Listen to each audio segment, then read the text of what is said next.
See that, so summing up this little duration segment here, we have the Credo and Patrum, 3 minutes and 2 minutes, add the 5 minutes, et in unum Dominum, 5 minutes, et incarnatus, 3 minutes, Crucifixus, 3 minutes, et resurrexit, 4 minutes, et in spiritum, 5 minutes. They're all whole number or integer durations. But that's not all. Let's move on to the next temporal segment.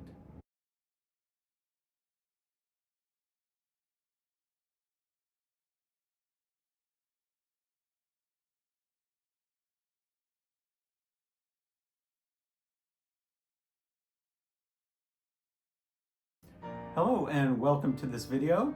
This is an analysis of the complete B minor Mass by Bach, according to my newest book here, Tempo and Duration in the Music of Bach, Uncovering J.S. Bach's Science of Tempo, Symbolism, and Proportion. It's a nice, thick, spiral-bound book, very easy to read. It's available in hard copy and PDF editions. It has taken me over 30 years to research and write this book. Now, before we go on and look at the B minor Mass, I would highly suggest watching a video I just made yesterday called Why Bach Was the Most Mathematical Composer in History. So if you view that video first, it will give you, I think, a better background from which to view and understand this video here. So if you're approaching this video here from not having seen any of my material before on Bach's tempos, you might want to first view that video, or at least view that video, Why Bach Was the Most Mathematical of All Composers. View that along with this, and you will, because there are some things that I won't explain in this video that I explain in the other video. So you need to see from all angles. As I made clear in my other video on why Bach was the most mathematical composer in history, the first way he was the most mathematical composer was his use of tempos. And so this tempo chart here, or this tempo matrix, rows and columns of whole numbers that all relate proportionally. This was Bach's tempo system. Okay, so this is what 30 years of research has led me to, is this tempo table. So I have concluded, and I show in my book, that Bach's standard procedure, especially in his church music, like the cantatas, was to select his tempo first, and then he would determine, the tempo and character first, and the time signature, of course, or the meter. And then he would have, that's all he would need in order to plan the specific length that he wanted that movement to last.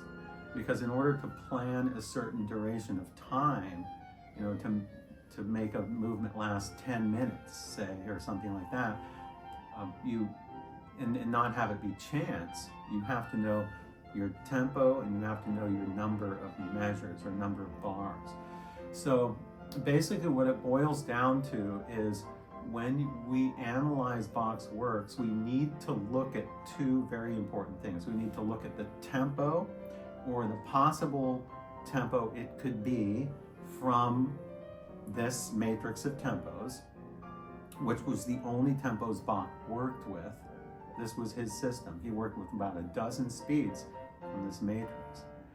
And so if you assume one of these speeds as being the natural tempo for whatever movement, you can calculate the duration. You can calculate how long that movement would last, ideally, at that tempo.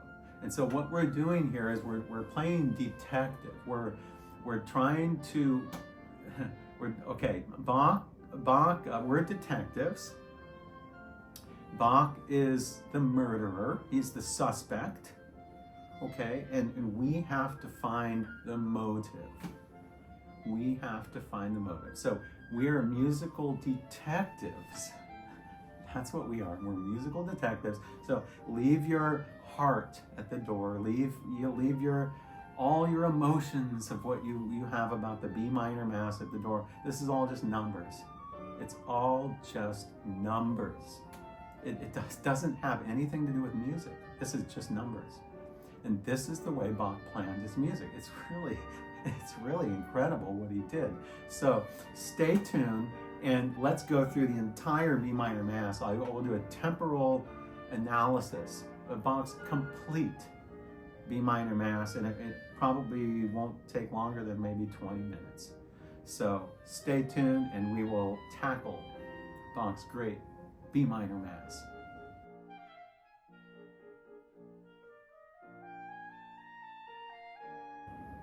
All right, so Bach's B minor Mass, he worked on it for many years, actually. I think he began in the 1730s. He completed it in, like, right before he died in 1750 or 1749. So, you know, this is something he worked on a very long time. Now, if you have this book, if you do have this in either the hard copy or PDF, let's look at page 150. Page 150. If you don't have this book, well, I invite you to get one, but still, you can see everything here on the screen, so you don't have to have a book necessarily to go through this video and understand this analysis. It's all here on the screen. So we can see the B minor Mass here is divided up into what I call sort of temporal segments or temporal units.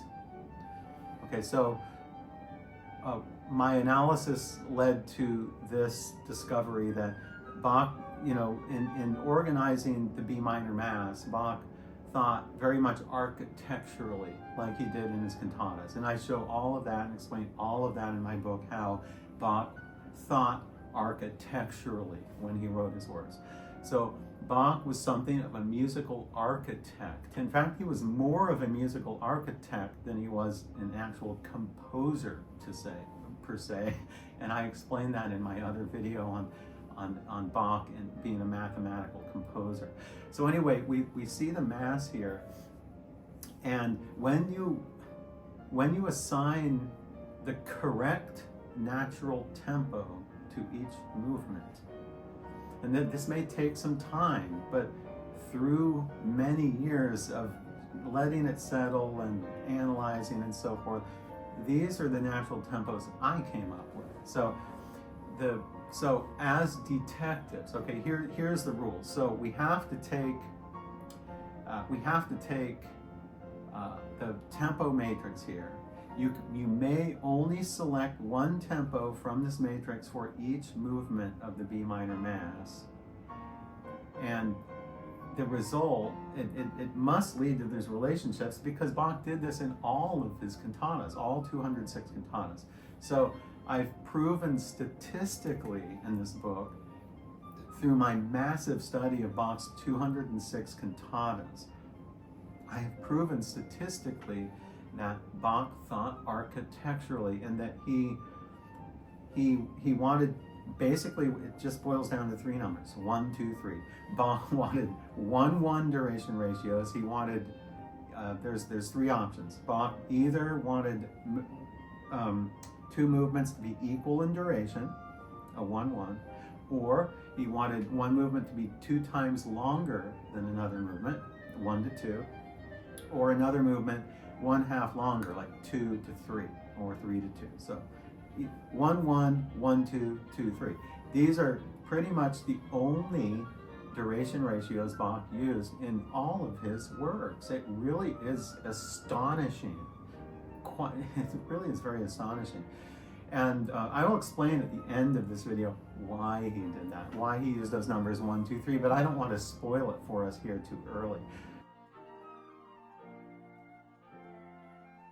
So let's get on with the analysis. There are 7 sort of duration units here. So the first one is the Kyrie, the very slow Kyrie. It's marked Adagio. It's for the full choir, SATB. The intro has 4 measures. We're assigning it a tempo of 63 per 8th note.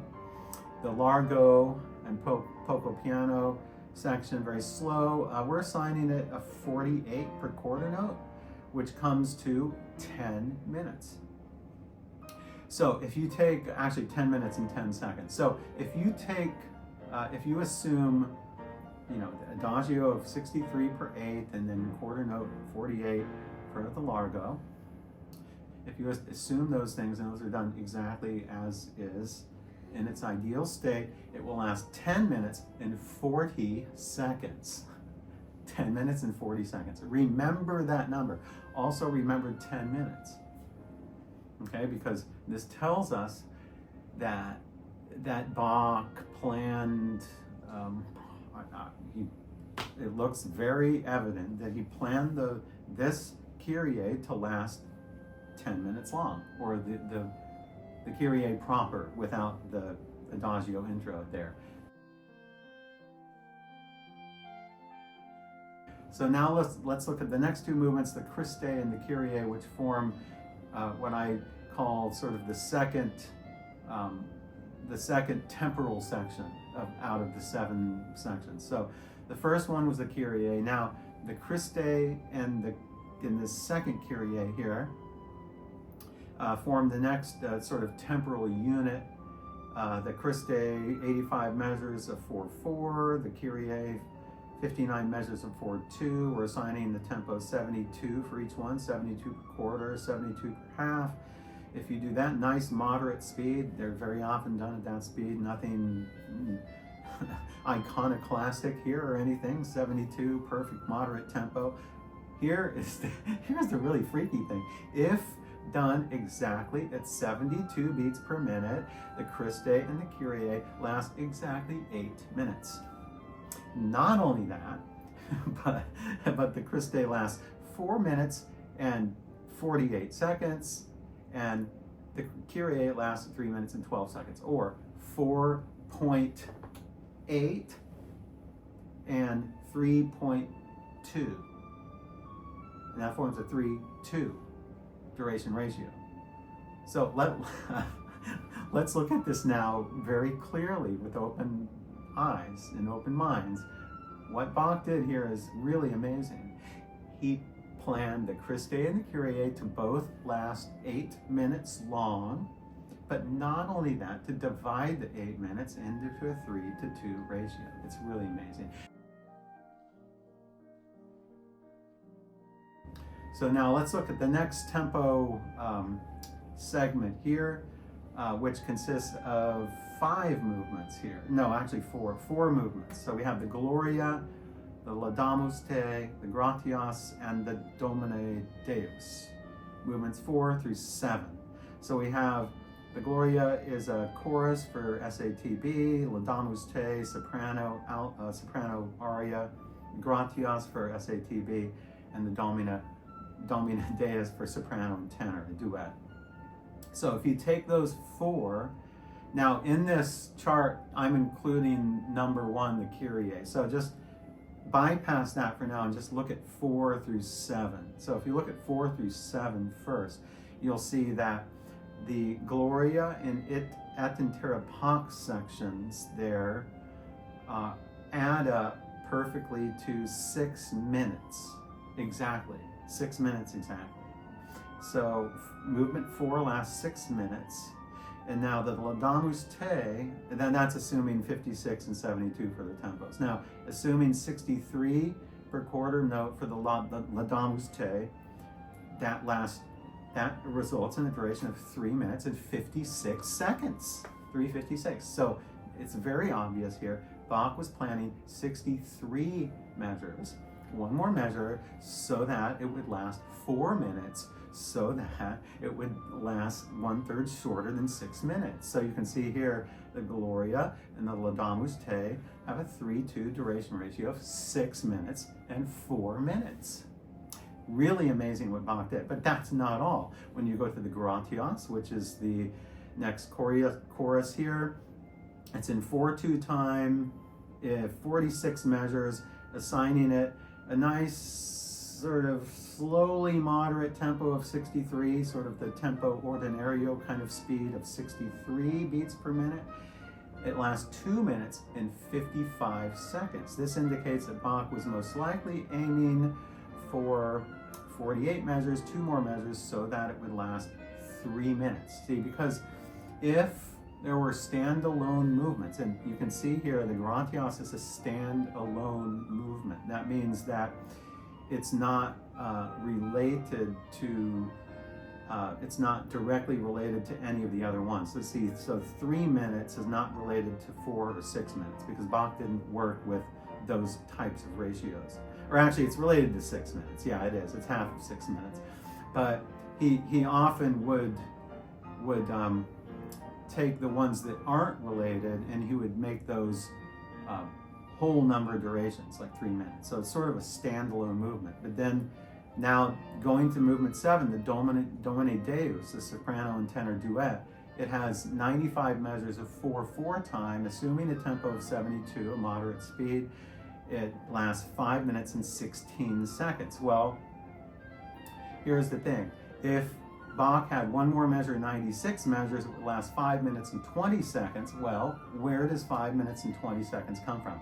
It's half of 1040. Half of 1040. So if you take the complete Kyrie segment with intro that lasts 1040, then you get to the Domine Deus, and finally you get 520, which is half of 1040. That's how those relate. So you can see that Bach brought in a previous duration here and made that related to one of his new movements. Now let's move on to the next segment here, which is movements 7 to 11. Yeah, 7 to 11. So we're going to do a little overlap here because I want to show how the Domine Deus, which is the last movement of the last segment here, we're going to put that first here and show how it's related now. Remember the 520 that came from the 1040? Well, now we can see what Bach did with that here in the next movement. So movements 7 to 11 form the next duration segment we can see here. So movement 8, the quitoles, which is marked lente, if performed at 54 beats per minute, it lasts 2 minutes and 46 seconds. Okay, so had Bach just had 2 fewer measures for the quitoles, it would have lasted 240. Well, 240 is half of 520. See, 2 to 1 ratio. So you see, so the 1040 that he used for the opening Kyrie, half of that was 520, which is the Domine Deus, and then half of that is 240, which is the quitoles. Really amazing what he did, but that's not all. If you add those up, if you add up the Domine Deus and the quitoles, and you add up 520 and 240, what do you get? You get 8 minutes. So Bach divided up 8 minutes into 2 to 1 ratio. Remember the Christe and the Kyrie? The second duration segment? He divided 8 minutes up into a 3 to 2 ratio. Well, here he divides 8 minutes up into a 2 to 1 ratio. You can see here, amazing what he did. Now let's move on. So after the Domine Deus and the quitoles, the 7th and 8th movements here, which both combine to 8 minutes, well, what do you have? Movement 9, the Quisedes, which is an alto aria, 86 measures of 6/8 time, assigning a tempo, a nice sort of moderate kind of tempo of 8th note is 126. That results in a duration of 4 minutes and 5 seconds. So had Bach achieved just 2 fewer measures for the Quisedes, he would have achieved exactly 4 minutes, which is half of 8 minutes. See? So there's a 2 to 1 ratio between the combination of the Domine Deus and the quitoles, which add to 8, and then he has half of that with the Quisedes, which is 4 minutes. Amazing what Bach did. But that's not all. I know I sound like a used car salesman, but that is not all, because what he does next in movement 10, he has the Quoniam, which is a bass aria, 127 measures of 3/4 time, assuming a nice, moderate, sort of to moderately fast tempo of 72. That's what Bach would have considered sort of poco allegro. It lasts 5 minutes and 17 seconds. Well, that indicates Bach was aiming for one more measure, 128, so that it would last 5 minutes and 20 seconds. Have we seen that before?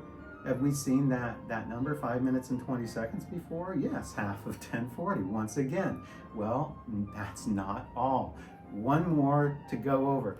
Cum Sancto Spiritu. It's marked vivace, it has 3/4 time, 128 measures, assuming a nice, lively, sprightly tempo of 108 per quarter note, results in a duration of 3 minutes and 33 seconds, like basically 3.5 minutes. And oh, look at that, 5:20 and 3 minutes and 33 seconds is exactly at a 3:2 ratio. It's totally saturated with related duration ratios, and all Bach used were the numbers 1, 2, 3. But that's not all. Let's go on to the next duration segment.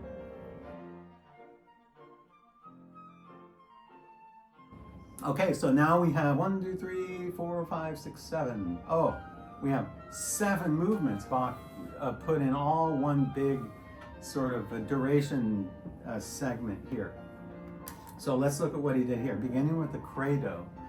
So assuming a nice moderate kind of tempo ordinario speed of 63 per half note for the credo and an allegro of 84 per half note for the patrum. By the way, most conductors do the credo too fast. I discuss this later in the book. So credo is the slow, patrum is the fast, but most conductors mix that all up and play them the same. So anyway, you have to do them correctly. The credo is slower, the patrum is faster. If done at those speeds, they last 3 minutes and 2 minutes, 3:2 ratio. Well, not only that, but you add 3 minutes and 2 minutes, you get 5 minutes. So the credo and the patrum add to 5 minutes, but that's not all. In movement 14, the Et in unum Dominum, which Bach marks andante, it has 80 measures of 4/4 time, played at 63 per quarter note, a nice moderate speed for that of an andante. Not, it's just a moderate, it's his tempo ordinario kind of speed. Well, what happens when you do that at 63 per quarter? It lasts 5 minutes and 4 seconds. That means that Bach was aiming probably for 79 measures, 1 measure less in the Et in unum Dominum, so that it would last 5 minutes, so that it would be equal to the credo and the patrum combined into 5 minutes. So we have 5 minutes credo and patrum, 5 minutes Et in unum Dominum, but that's not all. Going on into the Et Incarnatus, the 15th movement, we have 49 measures of 3/4 time, 48 beats per quarter note, assuming that speed lasts in a duration of 3 minutes and 3 seconds. Well, it's very obvious here. Bach was aiming for 1 measure less, 48, so that it would last 3 minutes, just like the credo beginning in this temporal segment here. But that's not all. Look at the Crucifixus. The Crucifixus is the next movement, 16. It has 53 measures of 3/2 time, assigning a nice kind of a slower speed of 54 per half note for the Crucifixus. Well, what does that result in? 2 minutes and 56 seconds. This indicates that Bach was most likely aiming for 1 measure more, 54, so that it would last 3 minutes, just like the Et Incarnatus and just like the credo. But that's not all. Let's go on. The Et Resurrexit, movement 17, it's in 3/4 time, it has 131 measures. It's a very lively movement, vivace, very, very fast. It's a lively movement, 96 per quarter note, one of Bach's fastest speeds, assuming that movement, that speed for that movement results in a duration of 4 minutes and 5 seconds. This indicates Bach was most likely aiming for 128 measures so that it would last 4 minutes. It's a standalone movement. This 4 minutes is not related to the 5 minutes or the 3 or the 2 minutes from before. But because we can understand that now, let's move on to measure 8, movement 18. Et in Spiritum is a bass aria. There's 144 measures of 6/8 time, assuming Bach's standard sort of 6/8 allegro speed of 56 beats per minute. results in a duration of 5 minutes and 8 seconds. So this indicates Bach was most likely aiming for 140 measures in the Et in Spiritum so that it would last 5 minutes, assuming the tempo of 56 per dotted quarter note. It would last 5 minutes, just like the Credo and the Patrum added up and the Et in Unum Dominum.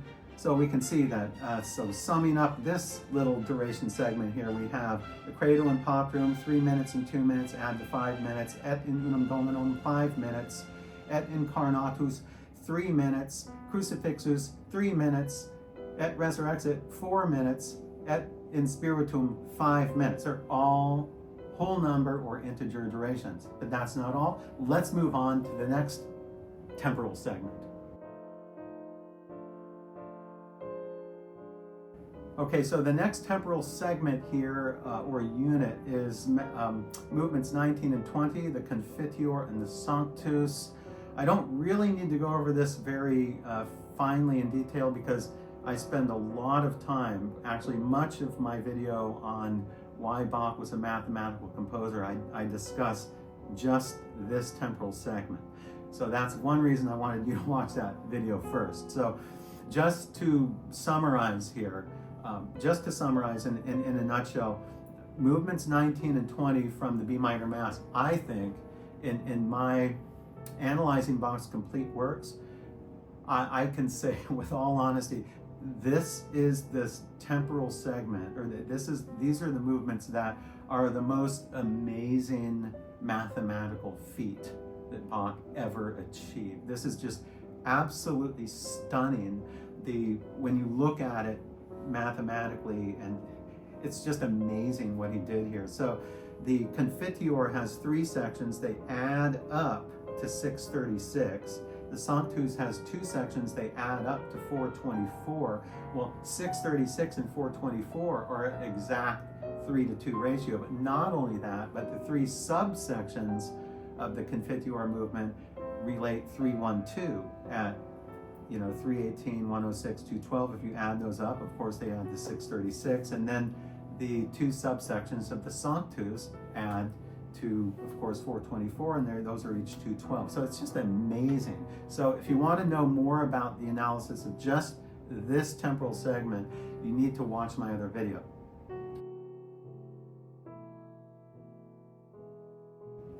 Now let's discuss the very last temporal segment here, or temporal unit that Bach has in the B minor Mass. We have movements 21 to 24. We have the Hosanna, we have the Benedictus and the Hosanna da Capo, and then the Agnus Dei, and then the Dona Nobis Pacem. And the Dona Nobis Pacem is a repeat of the Gratias movement 6 from before. So that can be assumed as the same tempo. So we're taking half note is 63 for Dona Nobis because that's what we learned Bach probably wanted for the Gratias. Okay, so we have that solved. Assigning the Hosanna. The Hosanna has 149 measures of 3/8 time. It's a lively movement, 56 per measure. We can assume that sort of Bach standard allegro speed. Performed at that tempo, the Hosanna lasts 2 minutes and 39 seconds, basically 240. It just rounds off very easily to 240. Well, we've seen 240 before, right? Half of 520, and 520 comes from the original duration of 1040 in the very beginning. So that's a duration we've seen before. Well, what does 240 also relate to? Well, it relates to 4 minutes. So if the Benedictus is performed at 42 per quarter, it's a rather slow speed. This would be sort of like Bach's sort of saraband kind of speed. The Benedictus is in a saraband kind of style. So it's assigning a sarabandish tempo of 42 per quarter note. It lasts 4 minutes and 4 seconds. That means that Bach was planning one less measure, 56, so that it would last 4 minutes. So we would have a 2-to-3 ratio between the Hosanna and the Benedictus. 240 and 4 minutes, that's 2-to-3. Well, then the Hosanna da Capo, of course, that's another 240, so we have a 2-3-2 because it's a repeat. And then, wait, that's not all. We have the Agnus Dei, and this is the most problematic movement of all. So later in my book, actually in the end of part 1, I discussed 10 movements from all of Bach's works that I believe are misinterpreted the most by performers. And the work that gets the top prize for the most abused work is the Agnus Dei. Okay, so I have to tell you that. So I have to give you a warning here of the tempo. Most conductors take the Agnus Dei much too slowly. Most conductors take the Agnus Dei 30 to 40% too slow. In fact, I found one very well-known conductor that took it 50% too slow. So that's not what Bach wanted. You can see here, falling in line with Bach's standard operating procedures, there's no reason to perform the Agnus Dei any slower than 48 per quarter. That's a nice, flowing sort of andante-ish speed, maybe even a quasi-adagio kind of speed. Really nice speed for the Agnus Dei. So you have to understand, leave your heart at the door. These are just numbers. Bach did not want the Agnus Dei to be 30 beats per minute per quarter note. That's way too slow for the Agnus. So what happens? What happens when you perform the Agnus at 48 per quarter note, like a normal tempo like that? Well, it lasts 4 minutes and 5 seconds. That means that Bach was aiming for one less measure, 48, so that it would last 4 minutes, so that it would be equal to the Benedictus, so that this last tempo segment would be 2, 3, 2, 3. So we have 240 in the Osana, 4 minutes in the Benedictus, 240 in the Osana da Capo, 4 minutes in the Agnus Dei, and then the Dona Nobis Pacem as a standalone movement. We see here, assuming 63, as we did see already in the Gratias, it lasts 2 minutes and 55 seconds. That means that Bach most likely was planning 48 measures for the Dona Nobis Pacem, or no, actually he took from the Gratias, so he couldn't have done that. But in an ideal state, he wanted this to last 3 minutes. So it's a standalone movement at 3 minutes because it's not related to the 240 and the 4 minutes of the other ones there. So this is how Bach operated. If things weren't, he would unify all movements around the movements. He would unify everything. This is the way Bach worked. And then he would have standalone movements sometimes, like one that wasn't related to the others. Like 3 minutes isn't related to the 4 minutes or the 2 minutes and 40 seconds.